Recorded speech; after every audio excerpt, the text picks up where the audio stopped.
As they waited, the Archregent watched his city die. The enemy lord, the one naming himself Talos, stood by the edge of the observation dome in constant communication with his brethren across Sanctuary. His voice was a low, feral murmur, updating squads on each other's positions and mapping their progress. Every few minutes, he would fall silent for a time and simply watch the fire spread. One of the other warriors, the one with the bulky heavy bolter slung on his back, activated a handheld hololithic emitter. He altered the scene it displayed each time, Talos ordering him to focus upon the picked feeds from a different squad.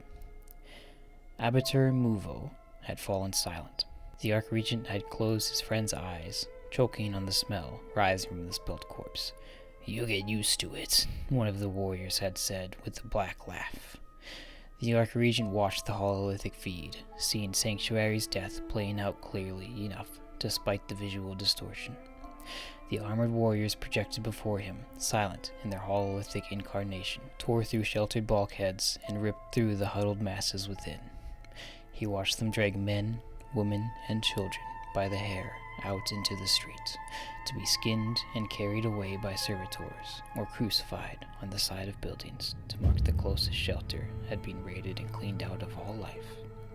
He saw the bodies hauled into the skinny pits, great mounds of flayed corpses stacked higher and higher, monuments of raw flesh in honor of nothing more than suffering and pain.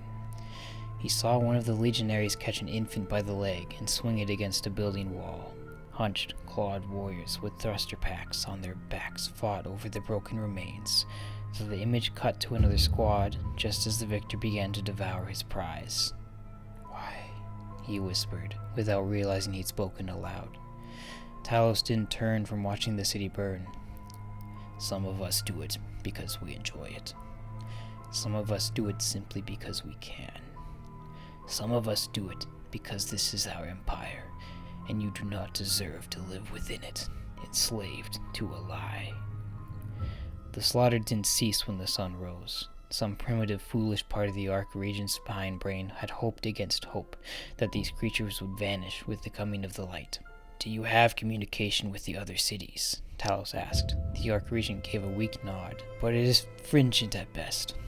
The astropaths sometimes manage to communicate with other guild members in the other cities, but even that is rare enough. It is rare because they have no focus. I will deal with that. We have Mechanicum adepts among our crew. They will make planetfall and attend to your flawed equipment.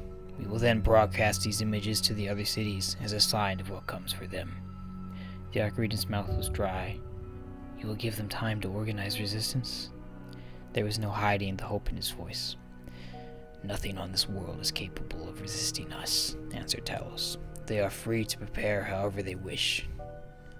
"What is the Mechanicum?" "You would know it by their slave name, the Adeptus Mechanicus." Talos fairly spat the cult's imperial title. Sirion walked over, his eyes never leaving the burning city. He hungered to be down there. They all did, and it showed in the movement of every muscle. "You are enjoying this," he said, seeing no need to make it a question.